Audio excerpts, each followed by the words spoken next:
ल यसरी तयार भएपछि अब हामी खान लाग्छौँ। कस्तो छ? म अन्डा कढी बनाउँदैछु। अन्डा कढी बनाउने बेला अब के सामान चाहिन्छ, के हाल्छु त्यो हाल्ने बेला नै थाहा पाउने हुन्छ। आज चाहिँ हामी अब घरमा जान धेरै भएर 4वटा मात्रै अन्डा बनाएको छौँ। त्यही भएर अब स्टार्ट गर्दैछु। अब तेल तात्तिँदैछ। अब तेल तात्तिसकेछ। म बेसार हाल्छु। ल मैले बेसार हालेँ, अलि भइरहेछ। त्यसपछि अन्डा हाल्दिएँ मैले। अब अन्डालाई अब त्यहाँ राम्रो रातो नहुन्जेलसम्म फ्राई गर्ने। अन्डा अलि रातो हुनुपर्छ है, अलि फ्राई गर्ने अन्डालाई। ल अन्डा यतिको रातो भइसकेपछि अझै रातो बनाउनु पनि सक्यो। अब नत्र अब यो निकाल्न पनि मिल्यो। अब यतिको रातो भएपछि मैले अब निकाल्छु।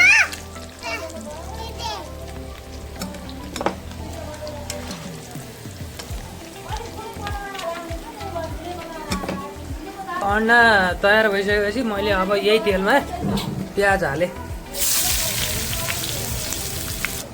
ल अब ऊ भइसकेपछि अब मैले हल्का अब प्याज फ्राई भइसकेपछि मैले यो मसला हालेँ।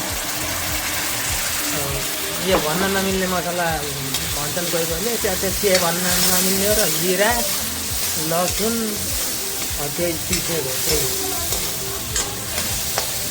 हजुर।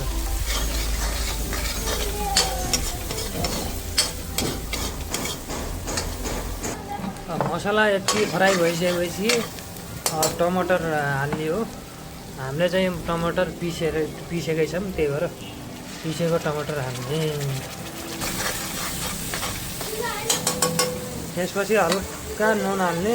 टमाटर पनि पाक्छ नुन हालेपछि।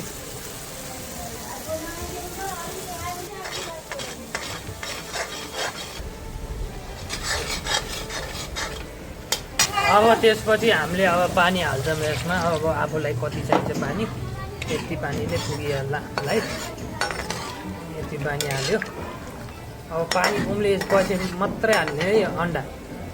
हाम्रो कुकम्यान वहीँ हुनुहुन्छ, हाम्रो कुकम्यान। उम्लियो। यसरी उम्लिसकेपछि अब अन्डा हाल्ने।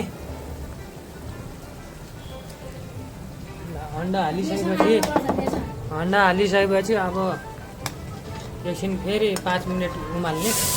अनि त्यसपछि पाकियो। ल यसरी पाकेपछि हाम्रो तयार भयो। अब यसरी पाकिसकेपछि अब धनिया हाल्ने। अब हाम्रो तयार भयो अन्डा कढी। ल यसरी तयार भएपछि अब हामी खान लाग्छौँ। खाना लगाएपछि कस्तो हुन्छ अब प्रतिक्रिया हाम्रो सरले दिनुहुनेछ। ल खाऊ। कस्तो छ भनेर सोधेर हाम्रो सर पल्टिनु भयो। अब कस्तो छ?